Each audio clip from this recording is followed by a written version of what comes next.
نفسیاتی ڈومین میں بہت ڈفرینٹ ڈس آرڈرز ہیں. اگر میں بات کروں ڈپریشن ہے, انزائٹی ہے, او سی ڈی ہے, ڈفرینٹ ہیں. لیکن جو بیسک چیزیں ہوتی ہیں, اسپیشلی آپ کا موڈ جو روزمرہ کی روٹین میں اچھا بھی ہوتا ہے لیکن برا بھی ہو جاتا ہے. اب اس میں یہ چیک کرنا بہت زیادہ ضروری ہے اس کا دورانیہ کیا ہے. اگر ایک چیز کا ڈیوریشن بہت زیادہ حد تک بڑھ جائے کہ ایک نارمل انسان کی جو روزمرہ کی روٹین ہے اس سے ڈسٹرب ہو رہی ہے, اس کو ایموشنل پرابلمس آ رہے ہیں, یعنی اس کو جذباتی ون میں بہت زیادہ مسئلے آ رہے ہیں, وہ اپنے آپ کو کنٹرول نہیں کر پا رہا ہے, اس کا جو رونے کا بیہیویئر ہے وہ بہت زیادہ ہے, اس کا غصہ بہت زیادہ ہے, اس کے اندر فرسٹریشن آ گئی ہے, ریجڈ بیہیویئرز آ گئے ہیں. تو یہ جو ساری چیزیں ہیں جس کی وجہ سے اسے لگتا ہے میں اپنی پرسنل لائف اور اپنے جو سوشل ہے, جو اپنے ورک پلیس ہے, اپنی بزنس ہے, اس میں ڈیلی روٹین پہ کام نہیں کر. میرا نام معافیہ ملک ہے اور ایز یو نو کہ میں کلینکل سائیکالوجسٹ, اس کے ساتھ ساتھ میری جو ہے سرٹیفکیشن ہے ہپنو تھراپی میں, اور میں سی بی ٹی پریکٹیشنر بھی ہوں, اور میں پرائیویٹ کلینک پہ اپنی پریکٹس بھی کر رہی ہوں. کچھ ہائپر ایکٹیو ہوتے ہیں, کچھ سلو لرنر ہوتے ہیں, کچھ آٹزم کے ساتھ بھی ہوتے ہیں. اب یہ کیٹیگریز ہیں. اب آپ کا بچہ 2.5 سے 3 سال کی عمر میں ہے, آپ کو آئیڈیا ہونا شروع ہو جاتا ہے کہ میرے بچے کی اسپیڈ یا میرے بچے کی جو ڈیولپمنٹل فیکٹرز ہیں وہ نارمل بچے سے کم یا زیادہ ہیں. یہ نہیں کہہ سکتے کہ ہائی کلاس کے لوگوں میں زیادہ آ رہے ہیں یا لو کلاس کے لوگوں میں. یہ ایک نفسیاتی ایشو ہے, یہ کسی کے ساتھ بھی ہو سکتا ہے. ہم اپنی روزمرہ کی روٹین میں اتنا ڈسٹرب ہو جاتے ہیں تو ہمیں کاؤنسلنگ کی ضرورت ہوتی ہے. السلام علیکم ناظرین, میں ہوں محمد یونس اور آپ دیکھ رہے ہیں گلوبل پاکستان. ناظرین, ہمارے معاشرے میں کوئی بیمار ہوتا ہے, کوئی نفسیاتی طور بیمار ہوتا ہے, کوئی جسمانی طور بیمار ہوتا ہے. ہم تشخیص جو جسمانی طور بیمار ہوتا ہے اس کی تو کر لیتے ہیں, جب جو کوئی نفسیاتی طور بیمار ہوتا ہے اس کی تشخیص کرنا ہمارے لیے قدراً ممکن نہیں ہوتی ہے یا مشکل ہوتی ہے کہیں نہ کہیں, اور ہم یہ سمجھتے ہیں کہ یہ کوئی اس طرح کی بیماری نہیں ہے. حالانکہ جو نفسیاتی مرض ہوتی ہے یہ سب سے زیادہ خطرناک اور سب سے مہلک بیماری ہوتی ہے. آج جو میری مہمان ہیں بہت ہی اسپیشلسٹ ہیں اور بہت اسپیشل ہیں میرے لیے, بڑی آنریبل ہیں. تو میں آج اس سے ماہر نفسیات بھی ہیں, نفسیات کی جتنی بھی بیماریاں ہیں, نفسیات کے جتنے بھی مسائل ہیں ان پر ہم بات کرنے کے لیے آیا ہوں. میں مس معافیہ ملک صاحبہ سے. السلام علیکم. وعلیکم السلام, کیسے ہیں آپ؟ اللہ کا شکر ہے. مس, سب سے پہلے تو آپ کا شکریہ کہ آپ نے وقت دیا گلوبل پاکستان کے ناظرین کے لیے. اچھا, مجھے تھوڑا سا اس سے پہلے تعارف اپنا کروا دیں. میرا نام معافیہ ملک ہے اور ایز یو نو کہ میں کلینکل سائیکالوجسٹ, اس کے ساتھ ساتھ میری جو ہے سرٹیفکیشن ہے ہپنو تھراپی میں, اور میں سی بی ٹی پریکٹیشنر بھی ہوں, اور میں پرائیویٹ کلینک پہ اپنی پریکٹس بھی کر رہی ہوں. اچھا, مجھے یہ بتائیے گا کہ پاکستان میں اگر کوئی بچہ اب نارمل ہو جاتا ہے, جس کو ہم دوسرے الفاظ میں کہتے ہیں کہ یہ پاگل ہے, تو ہمارے معاشرے میں وہ اکثر بچہ جو ہے پاگل ہے یا اس کے جو لواحقین ہوتے ہیں وہ کسی باہر نفسیات کے پاس لے کے آنے کو تیار ہی نہیں ہوتے ہیں. اس کی وجہ کیا ہے؟ اچھا دیکھیں, سب سے پہلے آپ نے وہی بات کی, ہم ایب نارمل ورڈ یوز نہیں کرتے ہیں, ہم ورڈ یوز کرتے ہیں پاگل. وہ ایک ٹیگ لگ جاتا ہے کسی بھی اسٹوڈنٹ پہ. اب ایک بچہ ہے وہ پیدائشی طور پر پاگل نہیں ہے جب تک آپ نے اس کا ڈائگنوسس نہیں کروایا. تو جب لوگ یہ ٹیگ لگانا شروع کر دیتے ہیں تو وہ سب سے زیادہ ڈرتے ہیں کہ اس ٹیگ سے لوگ کیا کہیں گے, کیونکہ ہمارے ہاں اسٹگما یہ ہے کہ لوگ کیا کہیں گے. ہم یہ نہیں سوچتے میرے بچے کی زندگی برباد ہو رہی ہے. تو اس لیے یہاں بہت زیادہ ضروری ہے کہ ہم لوگوں کو دیکھنے کی بجائے یا لوگوں کو سننے کی بجائے ہم اپنے بچے کی تشخیص کی طرف توجہ دیں, کہ اگر ہمیں ٹائملی اپنے بچے کی تشخیص کا پتہ چل گیا تو ہم ایزیلی اس کا علاج بھی کر سکتے ہیں. اچھا, مجھے یہ بتائیے گا کہ پاکستان میں کچھ لوگوں کا یہ خیال ہے کہ جو بیماریاں ہوتی ہیں وہ صرف اور صرف میڈیکل یا میڈیسن سے ہی ان کا حل ہو سکتا ہے یا علاج ہو سکتا ہے, لیکن جو آپ کی فیلڈ ہے ماہر نفسیات ہیں تو اس طرف بہت لوگ کم دھیان دیتے. اس کی وجہ کیا ہے؟ وہی بات, لوگوں میں اویئرنیس نہیں ہے. اب یہ ایک ٹائم سٹارٹ ہو رہا ہے پاکستان میں اسپیشلی, لوگوں میں اویئرنیس نہیں ہے. انہیں یہ نہیں پتا ہوتا کہ اگر ہم نفسیاتی طور پہ تھوڑا سا بیمار ہو رہے ہیں, جس طرح آپ کو میڈیکیشن کی ضرورت ہوتی ہے بایولوجیکل بیماریوں کے لیے, ٹھیک ہے, اسی طرح نفسیاتی بیماری کے لیے آپ کو تھراپی کی ضرورت ہوتی ہے. اور اگر آپ کا مسئلہ بہت زیادہ بڑھ جاتا ہے اس میں بھی میڈیسنس پہلے چاہیے ہوتی ہیں. تو لوگوں کو اویئرنیس نہیں ہے. ہمارے ہاں لوگوں کو نہیں پتا ہوتا انہیں ڈپریشن ہے, انزائٹی ہے یا کیا ہے. وہ لوگ سنتے ہیں یا کہیں سے پڑھتے کرتے ہیں تو انہیں لگتا ہے ہاں میرے اندر یہ نفسیاتی بیماریاں ہونا شروع ہو گئی ہیں, کیونکہ وہ پراپر اپنا ڈائگنوسس نہیں کرواتے. اور پاکستان میں یہ بہت بڑی چیز ہے ایک کہ ہم لوگ پیر فقیروں کے پاس پہلے جاتے ہیں, ٹھیک ہے, ہم ڈائگنوسس نہیں کرواتے ہیں کسی ڈاکٹر یا اسپیشلسٹ کے پاس جا کر. ہم کوشش کرتے ہیں کہیں سے دم درود ہو جائے اور ہمارے بچے کا مسئلہ حل ہو جائے, لیکن یہاں یہ چیز سمجھانا بہت زیادہ ضروری ہے کہ ہمارے لیے جو ہماری مینٹل ہیلتھ ہے, ہمارا جو ذہن ہے, ہمارا مائنڈ ہے, ہماری سارے جو جسم کے اندر حرکات و سکنات ہو رہی ہوتی ہیں وہ ہمارے مائنڈ ہی میسج بھیجتا ہے. تو جب ہمارا مائنڈ, ہمارا ذہن ہی شارپ نہیں ہوگا, نفسیاتی مسائل آپ کو آ رہے ہیں, تو آپ کس طرح اپنی زندگی کی جو روزمرہ کی روٹین ہے آپ وہ کام نہیں کر پائیں گے, آپ ان میں بھی ڈسٹربنس ہونا شروع ہو جاتی ہے. اچھا, مجھے یہ بتائیے گا کہ اس میں سب سے زیادہ کس فیکٹر کا عمل دخل ہوتا ہے, یا بایولوجیکل ہوتا ہے یا ہمارا سوشل جو معاشرتی ایلیمنٹ ہے وہ حاوی ہوتا ہے اس چیز پر؟ اچھا, اس میں کوئی ایک اسپیشل نہیں ہے, اس میں دونوں چیزیں بلکہ 3 فیکٹرز ہیں. ہمارا جو انوائرمنٹ ہے, ہمارے سوشل فیکٹرز ہیں, اور بایولوجیکل.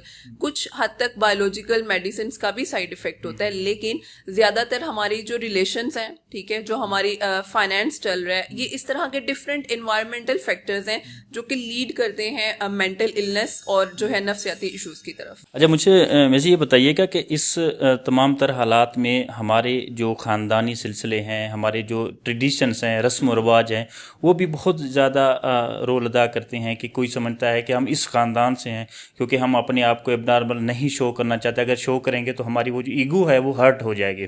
جی بالکل, یہ فیکٹر بھی امپلیمنٹ ہوتا ہے. اب اسپیشلی یہ جو ایشو ہے نا, زیادہ تر ہم یہ نہیں کہہ سکتے کہ ہائی کلاس کے لوگوں میں زیادہ آ رہا ہے یا لو کلاس کے لوگوں میں. یہ ایک نفسیاتی ایشو ہے, یہ کسی کے ساتھ بھی ہو سکتا ہے. ہم اپنی روزمرہ کی روٹین میں اتنا ڈسٹرب ہو جاتے ہیں تو ہمیں کاؤنسلنگ کی ضرورت ہوتی ہے, اور ہم اس چیز کو سمجھتے نہیں ہیں. ہمیں لگتا ہے یہ جو کاؤنسلنگ ہے یہ بھی پاگل ہونے کا ٹیگ ہے, اس کے بعد ہی ہم کروا سکتے ہیں. جبکہ ایک نارمل انسان کو اپنی کاؤنسلنگ کرواتے رہنا چاہیے تاکہ جو اس کے اندر ساری ایگزاسٹ ہو رہی ہیں, جو چیزیں نیگیٹو تھاٹس ہیں, وہ ان کو نکال سکے. لیکن یہاں یہ ہوتا ہے کچھ لوگوں کو اب یہ سمجھ آنا شروع ہو گئی ہے کہ ہم لوگوں نے اس چیز کو ایکسیپٹ کرنا ہے, کیونکہ ہمارے ہاں وہی بات کہ اویئرنیس نہیں ہے. اب بہت سی چیزیں اویئرنیس کی ڈومین میں آ چکی ہوئی ہیں اور لوگ اس چیز کو سمجھ رہے ہیں کہ ہم لوگوں نے اپنی مینٹل ہیلتھ پر کام کرنا ہے. لیکن وہی بات, ابھی بھی 40% یہاں کام ہو رہا ہے مینٹل ہیلتھ پہ, باقی پرسنٹ جو ہے وہ کام نہیں ہو رہا, کیونکہ لوگوں کو اویئرنیس نہیں ہے یہ نفسیاتی مسئلہ ہے کیا, کس قسم کا مسئلہ ہے. کیونکہ انہیں لگتا ہے جس کو نفسیاتی مسئلہ ہوا, چاہے وہ ہلکا پھلکا کیوں ہے, کیونکہ چاہے وہ کاؤنسلنگ ہی کیوں نہیں کروانی, تو وہ ایک پاگل ہے. یہ ہمارے یہاں بہت بڑا ہے. اچھا, مجھے یہ بتائیے گا کہ کیا سمپٹمس ہوتے ہیں جس سے آپ اس کو پہچان جاتے ہیں کہ یہ اس نفسیات کی مرض میں مبتلا ہے؟ اچھا, یہاں نفسیاتی ڈومین میں بہت ڈفرینٹ ڈس آرڈرز ہیں. اگر میں بات کروں, ڈپریشن ہے, انزائٹی ہے, OCD ہے, ڈفرینٹ ہیں. لیکن جو بیسک چیزیں ہوتی ہیں, اسپیشلی آپ کا موڈ جو روزمرہ کی روٹین میں اچھا بھی ہوتا ہے لیکن برا بھی ہو جاتا ہے. اب اس میں یہ چیک کرنا بہت زیادہ ضروری ہے اس کا دورانیہ کیا ہے. اگر ایک چیز کا ڈیوریشن بہت زیادہ حد تک بڑھ جائے کہ ایک نارمل انسان کی جو روزمرہ کی روٹین ہے اس سے ڈسٹرب ہو رہی ہے, اس کو ایموشنل پرابلمس آ رہے ہیں, یعنی اس کو جذباتی ون میں بہت زیادہ مسئلے آ رہے ہیں, وہ اپنے آپ کو کنٹرول نہیں کر پا رہا ہے, اس کا جو رونے کا بیہیویئر ہے وہ بہت زیادہ ہے, اس کا غصہ بہت زیادہ ہے, اس کے اندر فرسٹریشن آ گئی ہے, ریجڈ بیہیویئرز آ گئے ہیں. تو یہ جو ساری چیزیں ہیں جس کی وجہ سے اسے لگتا ہے میں اپنی پرسنل لائف اور اپنے جو سوشل ہے, جو اپنے ورک پلیس ہے, اپنی بزنس ہے, اس میں ڈیلی روٹین پہ کام نہیں کر پا رہا ہوں.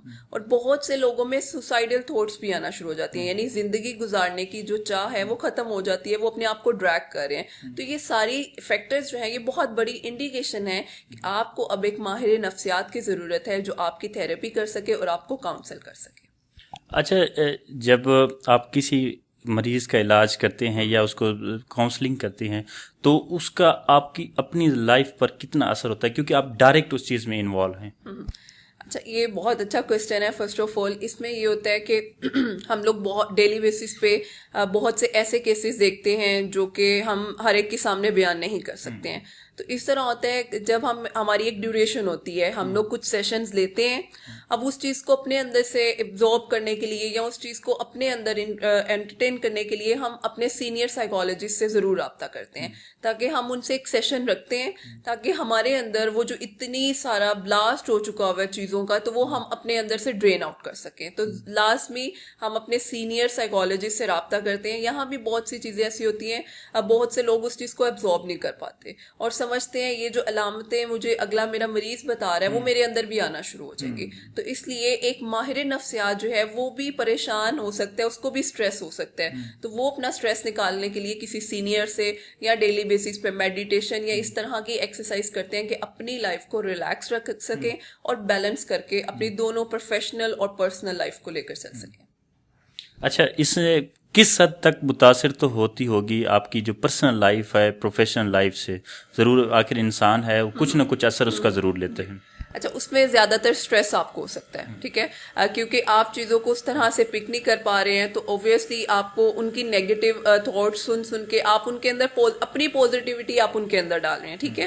تو جب ان کی نیگیٹیوٹی آپ لے رہے ہیں تو آپ کے اندر ایک چیز آنا شروع ہو جاتی ہے, وہ اسٹریس ہے. اکثر اوقات آپ کو غصہ بھی آتا ہے, لیکن اگر آپ نے اس کو خود سے مینیج کرنا سیکھا ہوا ہے نا تو آپ اس کو مینیج کر سکتے ہیں. ادروائز پھر آہستہ آہستہ آپ کے اندر سمٹمز آتے ہیں اور آپ کو بعد میں پرابلمس بھی ہوتی ہیں. اچھا, مجھے یہ بتائیے کہ پاکستان میں سائیکولوجی کے لیے کتنا بڑا کام ہے جو ہو رہا ہے یا ابھی ضرورت ہے؟ کیونکہ باقی جتنے ڈیولپنگ کنٹریز یا ڈیولپڈ جو کنٹریز ہیں ان میں ظاہر بات ہے فرق تو ہوتا ہے. پاکستان کی کیا سچویشن ہے اس معاملے میں؟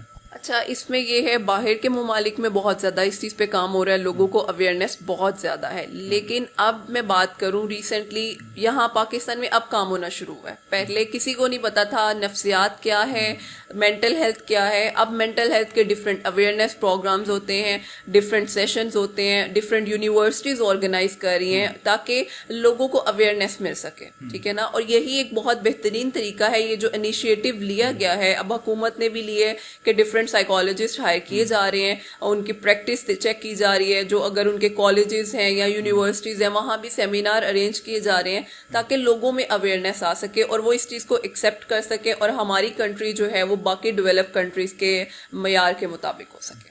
اچھا, یہ بتائیے گا کہ ایک سائیکیٹرسٹ ہوتا ہے, دوسرا سائیکولوجسٹ ہوتا ہے, ان دونوں میں فرق کیا ہے؟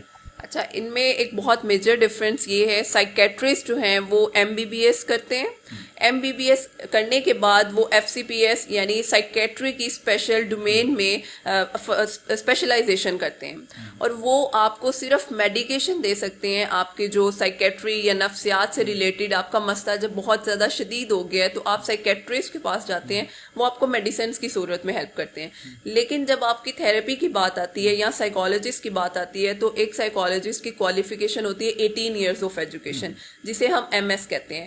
MS کرنے کے بعد وہ اتنا کیپیبل ہوتا ہے کہ وہ اپنا کلینک کھول سکے, وہ اپنی کلینکل پریکٹس کر سکے اور اس کے ساتھ ساتھ وہ ڈفرینٹ تھراپیز کر سکتا ہے. جس طرح سٹارٹ میں نے بات کی CBT, ہپنو تھراپی, اس طرح کی تھراپیز بھی کر سکتے ہیں. ایک اور چیز یہاں بہت امپورٹنٹ ہے, بہت سے اسٹوڈنٹس MPhil کرتے ہیں اور وہ MPhil کر کے سمجھتے ہیں کہ ہم لوگ بھی کلینکل پریکٹس کر سکتے ہیں. تو نہیں, MPhil 18 ایئرس ایجوکیشن تو ہے لیکن وہ ٹوٹلی ریسرچ بیسڈ ڈگری ہے. اس کے بعد آپ کلینکل پریکٹس نہیں کر سکتے, آپ یونیورسٹیز میں پڑھا سکتے ہیں اور ریسرچ بیسڈ ورک جو ہے وہ کر سکتے ہیں. یہ میجر ڈفرینس ہے. اچھا, مجھے یہ بتائیے گا کہ پاکستان میں اس کا مستقبل کتنا روشن ہے یا دنیا میں اگر دونوں کی طرف دیکھیں تو؟ اگر ہم اس چیز پہ کام کریں تو بہت زیادہ, اب بہت سے لوگ سائیکالوجی میں بھی آ رہے ہیں, اسپیشلی یہ دلی میں کہ لڑکیاں سائیکالوجی زیادہ پڑھ رہی ہیں, لیکن اب بوائز کی ریشو بھی آنا شروع ہو گئی ہے, وہ بھی سائیکالوجی پڑھ رہے ہیں, ٹھیک ہے. تو یہ اگر ہم اس پہ کنسسٹنٹلی کام کریں تو انشاءاللہ ہمارے فیوچر میں بہت اچھے طریقے سے لوگوں کو اویئرنیس ہوگی. دیکھیں یہاں کتنا اسٹریس ہے, جاب کا ہے, ہم ٹائم نہیں مینیج کر پاتے, ہم اپنی زندگی پرسنل زندگیوں کو بیلنس نہیں کر پاتے ہیں, پروفیشنل کو نہیں کر پاتے, تو ہمیں ہر جگہ کہیں نہ کہیں کاؤنسلنگ کی ضرورت, پروفیشنل ہیلپ کی ضرورت پڑتی ہے.